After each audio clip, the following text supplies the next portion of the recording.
കേൾക്കാത്തത് net തീരാനായിട്ടാണ് അത്. പിന്നെ എനിക്ക് തിരക്കുവാണ്, ഒഴിവ് ഇല്ല. അപ്പൊ മെസ്സേജ് വിട്ടാ ഞാൻ അതിന്റെ ഇടയിൽ മെസ്സേജ് മറുപടി തരാം. ഇപ്പൊ എന്റെ നേരെയാണല്ലോ ഗ്രൂപ്പിലുള്ളത്. ഞാൻ വൈമക്ക് തിരിയാൻ നിന്നു 3 ദിവസമായിട്ട് ഉറക്കം കൂടി ഇല്ലാതെ പണിയിരിക്കുക.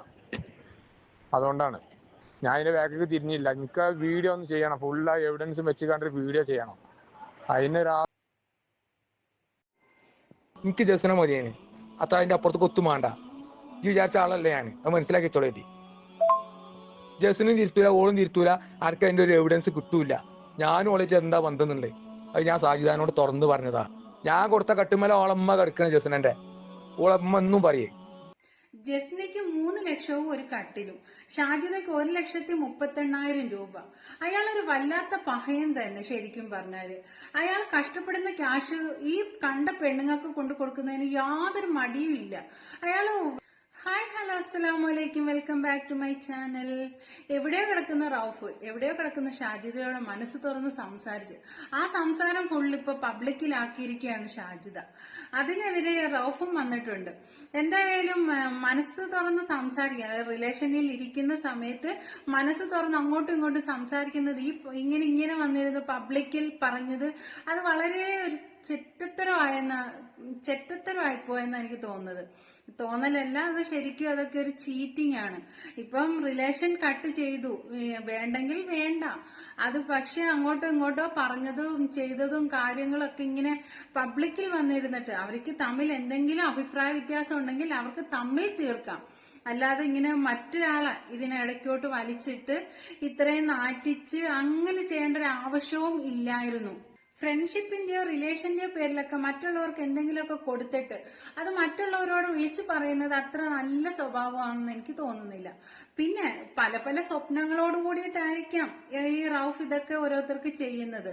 പക്ഷെ അയാളുടെ ക്യാഷ് പോയത് മാത്രം മെച്ചം. അതൊക്കെ അവരുടെ വീട്ടുകാർ ഉപയോഗിക്കേണ്ട ക്യാഷ് അല്ലേ? ഇങ്ങനെ ഓരോ സ്ത്രീകൾക്കും ഇങ്ങനെ കൊടുത്ത് എന്താ ഇങ്ങനെയൊക്കെയാണോ ആണുങ്ങള്? റൌഫ് ആദ്യം ജസ്നയ്ക്ക് 3 ലക്ഷം രൂപ കൊടുത്ത്, പിന്നീട് ഒരു കട്ടില് കൊടുത്ത്. ആ കട്ടിലിലാണ് ജസ്നയുടെ ഉമ്മ കിടക്കുന്നത് എന്നും പറയുന്നുണ്ട്. ഈ റൌഫ് ആള് കൊള്ളാമല്ലോ. ആദ്യം 3 ലക്ഷം രൂപ, പിന്നെ കട്ടില്, കസേര, അലമാര എന്ന് വേണ്ട സകലമായ സാധനങ്ങളും കിട്ടുന്നുണ്ടല്ലോ. ഈ റൌഫ് വലിയ ഏതോ സ്ഥലത്താണെന്നാ തോന്നുന്നത്. കണ്ട പെണ്ണുങ്ങൾക്കെല്ലാം ഇങ്ങനെയൊക്കെ കൊടുക്കണമെങ്കിൽ പിന്നെ ഒരു ജസ്നയ്ക്ക് 3 ലക്ഷവും ഒരു കട്ടിലും, ഷാജിദയ്ക്ക് 1,38,000 രൂപ. അയാളൊരു വല്ലാത്ത പഹയൻ തന്നെ ശരിക്കും പറഞ്ഞാല്. അയാൾ കഷ്ടപ്പെടുന്ന ക്യാഷ് ഈ കണ്ട പെണ്ണുങ്ങൾക്ക് കൊണ്ടു കൊടുക്കുന്നതിന് യാതൊരു മടിയും ഇല്ല. അയാള് വല്ല നാട്ടിലും പോയി കിടന്ന് ഇത്രയും കിടന്ന് കഷ്ടപ്പെട്ടിട്ട് വല്ല പ്രയോജനം ഉണ്ടായോ? പെണ്ണും പോയി, ക്യാഷും പോയി. ഇതൊക്കെ അവരുടെ വീട്ടുകാർ ഉപയോഗിക്കേണ്ട ക്യാഷ് അല്ലേ? എന്നിട്ട് ഒരു ഉളുപ്പും ഇല്ലാതെ വീണ്ടും വീണ്ടും അങ്ങ് അയച്ചു കൊടുക്കുക ചെയ്യുന്നത്. ഇങ്ങനെയുണ്ടോ ആണുങ്ങളൊക്കെ? എന്തെങ്കിലുമൊക്കെ ഒരബദ്ധമോ അല്ലെ രണ്ടബദ്ധം. ഇതിപ്പോ ലക്ഷങ്ങളാണ് അയാൾ കൈകാര്യം ചെയ്യുന്നതെന്നുള്ളതാ. സാധാരണ ചെറിയ തുകയൊന്നും അല്ല, നല്ല ലക്ഷക്കണക്കിന് രൂപയുടെ ഇടപാടുകളൊക്കെയാണ് അയാൾ ചെയ്തുകൊണ്ടിരിക്കുന്നത്. അയാളെ ചിലപ്പോ അത്രയ്ക്ക് വിശ്വസിപ്പിച്ചായിരിക്കും അവരിത് വാങ്ങിക്കുന്നത്. ഈ ജസ്ന ഒരു സ്കൂൾ അധ്യാപികയാണ്. അവർ ഇത്തരം ഉടായ്പകളിലൊന്നും ചെന്ന് ചാടാൻ പാടില്ലായിരുന്നു. പിന്നെ ഈ റൌഫും ഈ ജസ്നയും തമ്മിൽ റിലേഷൻ ആണ് എന്നാണ് ഷാജിദ പറയുന്നത്. അവര് നാട്ടിൽ വരുമ്പോൾ ഒന്നിച്ച് കറങ്ങാൻ പോവും, ഷൂട്ട് ചെയ്യാൻ പോവും, അങ്ങനെ ഇങ്ങനെ കുറെ ആരോപണങ്ങളാണ് ഉന്നയിച്ചുകൊണ്ടിരിക്കുന്നത്. ഇതിലൊന്നും സത്യാവസ്ഥ ഇല്ല എങ്കിൽ അതിനെതിരെ നിയമപരമായിട്ട് തന്നെ മുന്നോട്ട് പോകേണ്ടതാണ്. ഇതിനെതിരെ ഇതുവരയ്ക്കും ജസ്ന പ്രതികരിക്കാനൊന്നും നിന്നിട്ടില്ല. ഷാജിദയെ പോലെ തന്നെ കുറ്റക്കാരനാണ് റൌഫും. കാരണം റൌഫ് ഒരാൾക്ക് അയച്ച മെസ്സേജിനകത്ത് കറക്റ്റായിട്ട് പറയുന്നുണ്ട് ജസ്നയ്ക്ക് 3 ലക്ഷം രൂപ കൊടുത്ത്, കട്ടില് കൊടുത്ത് എന്നൊക്കെ. ഇപ്പൊ ഷാജിദ പറയുന്നുണ്ട് അവളുമായിട്ട് റിലേഷൻ ആയിരുന്നു എന്ന്. അപ്പൊ ഷാജിദയെക്കായി ഒരുപാട് സ്നേഹം കൂടുതൽ ജസ്നയോടായിരുന്നോ? ഇപ്പൊ ഷാജിദ പറയുന്നതിലും എന്തൊക്കെയോ സത്യാവസ്ഥ ഉണ്ടോ എന്ന് തോന്നുന്നു. സോഷ്യൽ മീഡിയയിൽ വന്നിരുന്ന് ഇങ്ങനെ പലതും വിളിച്ചു പറയുമ്പോൾ ഒരു കാര്യം ഓർക്കണം, എന്തിനും ഒരു വ്യക്തത ഉണ്ടാവണം. കാരണം ഇതല്ലെങ്കിൽ ഇതെല്ലാം കൂടി നമ്മുടെ തലയിൽ തന്നെ തിരിഞ്ഞു വന്ന് വീഴും. വീട്ടിലിരുന്ന് സംസാരിക്കുന്നത് പോലെ നമ്മളിങ്ങനെ സോഷ്യൽ മീഡിയയുടെ മുന്നിൽ വന്നിരുന്ന് സംസാരിച്ചു കഴിഞ്ഞാൽ 8ന്റെ പണി തന്നെ നമുക്ക് കിട്ടിയെന്നും ഇരിക്കും. റൌഫിന്റെ ഈ വോയിസ് കേട്ടപ്പോ ഷാജിദ പറയുന്നതിലും എന്തൊക്കെയോ ന്യായം ഉണ്ടെന്ന് തോന്നുന്നു. ഷാജിദ പറയുന്ന എല്ലാം അങ്ങ് നല്ലത് ന്യായമാണ് എന്നല്ല, ചില കാര്യങ്ങളിലൊക്കെ ഒരു ന്യായം ഉണ്ട് എന്ന് നമുക്ക് തോന്നുന്നുണ്ട്. ഇപ്പൊ ജസ്നയുടെ കാര്യം തന്നെ ഷാജിദ പറഞ്ഞു. ഇപ്പൊ റൌഫ് തന്നെ അത് സമ്മതിച്ചു തന്നിരിക്കുകയാണ്. 3 ലക്ഷം രൂപ കൊടുത്തു, കട്ടില് കൊടുത്തു എന്നൊക്കെ വോയിസ്, റൌഫിന്റെ തന്നെ വോയിസിൽ നമ്മൾ കേട്ടിരിക്കുകയാണ്. റൌഫിന്റെ സ്വഭാവദൂഷ്യം കാരണം അയാളിൽ നിന്ന് ഒഴിഞ്ഞു മാറാൻ വേണ്ടിയിട്ട് ഈ ഷാജിദ കാണിച്ച പല കാര്യങ്ങളും ഒരിക്കലും നമുക്ക് ആർക്കും അക്സെപ്റ്റ് ചെയ്യാൻ കഴിയാത്തതാണ്. ഇപ്പൊ അയാള് റൌഫുമായിട്ട് സ്നേഹത്തോടെ ഇരിക്കുക, അയാളുടെ കയ്യിൽ നിന്ന് ക്യാഷ് വാങ്ങിക്കുക, മഹർ വാങ്ങിക്കാൻ വേണ്ടിയിട്ട് മഹറിനകത്ത് പേരെഴുതുന്ന ഏത് സ്പെല്ലിംഗ് ആണ്, അങ്ങനെ ഇങ്ങനെയൊക്കെ ചോദിച്ചിട്ട് മറ്റൊരാളെ പോയി കല്യാണം കഴിക്കുക, അതൊന്നും ഒരിക്കലും നമുക്ക് ആർക്കും അക്സെപ്റ്റ് ചെയ്യാൻ പറ്റുന്ന ഒരു കാര്യമേ അല്ല. അപ്പൊ ആ വീട്ടുകാരുടെ അവസ്ഥ, അയാൾ ഒരു സ്ത്രീലമ്പടനാണെങ്കിൽ ഒരിക്കലും ഒരു പെണ്ണിനും ആക്സെപ്റ്റ് ചെയ്ത് പൊരുത്തപ്പെട്ടു പോകാൻ കഴിയത്തില്ല. അതിൽ നിന്നും ഒഴിവാവാൻ വേണ്ടിയിട്ടാണ് ഷാജിദ ഷറഫ് അലിയെ കല്യാണം കഴിച്ചതും വയനാട് മൊത്തം ചുറ്റിയടിച്ചതും രണ്ടാളും തമ്മിൽ ഫോട്ടോസും വീഡിയോസും എല്ലാം അപ്ലോഡ് ചെയ്തതും എല്ലാം നമ്മൾ കണ്ടതാണ്. എന്നിട്ട് ന്യായീകരണം ഇപ്പൊ കല്യാണം കഴിച്ചിട്ടില്ല എന്ന്. ശരിക്കും പറഞ്ഞാൽ ഇവർക്ക് തമ്മിൽ പിരിയണമായിരുന്നു. അതായത് റൌഫുമായിട്ട് പിരിയണമായിരുന്നു എങ്കിൽ റൌഫിന്റെ കയ്യിൽ നിന്ന് വാങ്ങി ക്യാഷ് കൊടുത്തിട്ട് മാന്യമായിട്ട് പറയാം, എനിക്കിനി ഈ റിലേഷൻ മുന്നോട്ട് കൊണ്ടുപോകാൻ താല്പര്യമില്ല എന്ന് പറഞ്ഞിരുന്നുവെങ്കിൽ അത് അവിടെ തീർന്നു. ഇപ്പൊ ക്യാഷും പൈസ പ്രശ്നമാണല്ലോ ഇപ്പൊ ഈ മാതിരിയൊക്കെ സംസാരങ്ങൾ മുന്നോട്ട് ഇത്രമേ കോലാഹലത്തിൽ എത്തിയത്.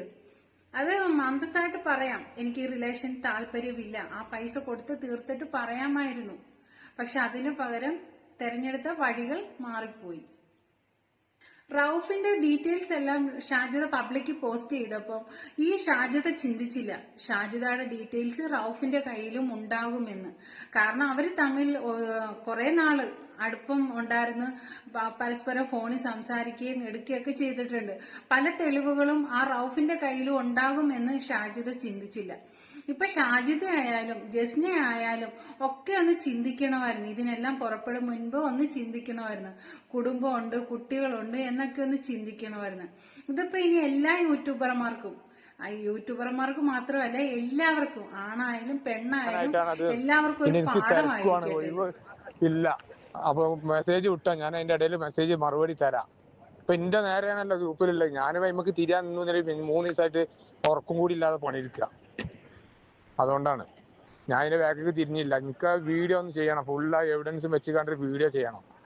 അതിന് ഒരാൾക്ക് അടിക്കാൻ കൊടുക്കുന്നുണ്ട്, അതിന് ഒരു 11,000 അഡ്വാൻസ് ചെയ്യണം ഇന്നത്തെ റേറ്റിന്.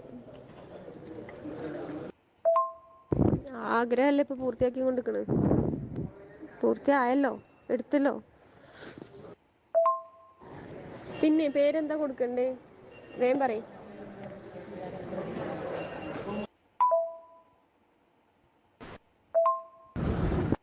റഹൂഫ് സ്പെല്ലിങ് വിട്ട് എങ്ങനെയാണെന്ന് ഞാൻ അതല്ല ചോദിച്ചത്. നിങ്ങള് അവിടുന്ന് നാട്ടിക്ക് എപ്പോഴാ വരിക? അടുത്ത മാസം വരുമോ? അടുത്ത മാസം വരികയാണെന്നുണ്ടെങ്കിൽ നിൽക്കാൻ്റെ കാര്യങ്ങൾ നോക്കാനാണ്. വേറെ കുറേ ആൾക്കാർ ഇങ്ങനെ ചോദിച്ചുകൊണ്ടിരിക്കുന്നുണ്ട്. അപ്പോൾ ഇതിനെന്തെങ്കിലും ഒരു തീരുമാനമാക്കണം, ഇല്ലെങ്കിൽ ശരിയാവില്ല. എന്നിട്ട് വീടെടുത്തിട്ട് താമസിക്കാം തൽക്കാലം. പിന്നെ നമുക്ക്